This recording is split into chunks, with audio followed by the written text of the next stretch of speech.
Pues, a ver, por un lado, los estudios sobre el monólogo cómico, sobre stand-up comedy, Ujú. aquí en la Universidad Autónoma de Madrid, comenzaron hace ya algunos años con lo que actualmente se denomina el Congreso Nacional de Comedia, que en su Ya. momento era un congreso sobre el monólogo cómico, que dirige Dani Alés Sí, tengo y que apuntado. cuenta con el apoyo y eso es, y la participación del área de teoría de la literatura y literatura comparada de esta universidad, donde también hay proyectos de investigación en los que se han incluido. Es decir, esto no es solamente algo que proponemos aquí, digamos, dentro de la casa, ¿no?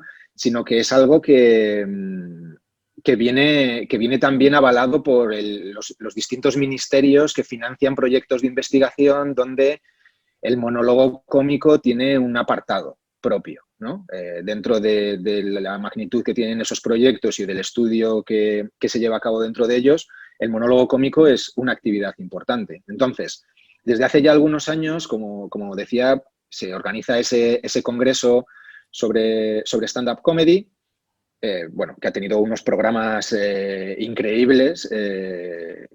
Ha venido gente, bueno, han pasado por aquí muchísimos cómicos y también muchísimas personas que desde el ámbito académico, y no solamente desde la literatura, desde la teoría literaria, etcétera, o estudios de comunicación, sino también desde la psicología, por ejemplo, se han acercado a la comedia de stand-up.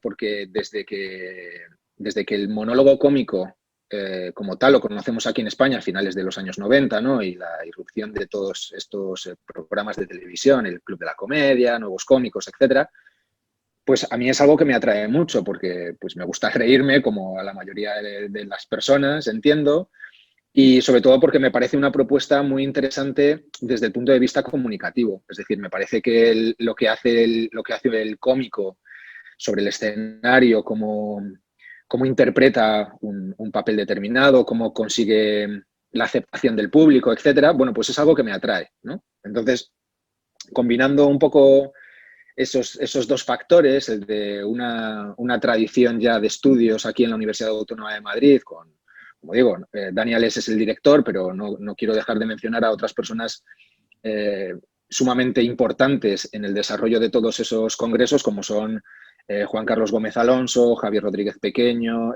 Tomás Albaladejo, Amelia Fernández, es decir, toda una serie de personas que además están presentes en este libro, en esta obra colectiva, puesto que se trata también de que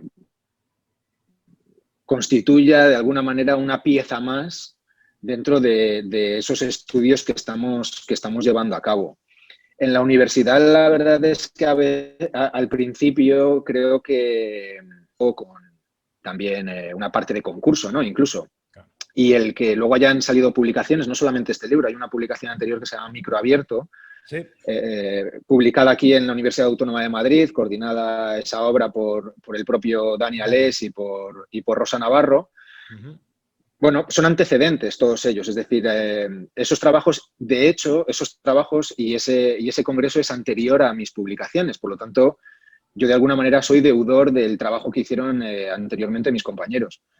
Y bueno, a partir de ahí, pues comenzar a darle una vuelta, a ver de qué trataba esto, cómo se podía abordar desde nuestra disciplina y bueno, qué se puede aportar humildemente a la consideración, como digo, del monólogo cómico como una producción literaria y artística, al igual que otras producciones literarias. Es decir, que no se vea como algo, no sé, cómo decirlo, algo frívolo, eh, algo que ni siquiera algo que cualquiera puede hacer, que también creo que es algo que sobrevuela en muchas ocasiones, el hecho de, bueno, yo soy una persona graciosa y por eso ya puedo subirme a un escenario y provocar la risa del público, sino que todo esto en realidad por un lado, tiene una técnica muy, muy elaborada, los textos Ujú. son complejos, son densos, son elaborados, tienen mucho que comentar desde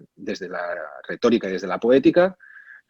Y bueno, y por otro lado, en fin, creo que hay una tradición, además, en nuestra cultura que avala el hecho de que podamos conectar estas expresiones artísticas derivadas de la stand-up comedy con, como digo, con una literatura anterior de nuestra tradición grecolatina y posterior bueno, que nos ayude también a entender de dónde viene esto, que no es algo Además, que no es un exacto. champiñón que de repente crece y ya está,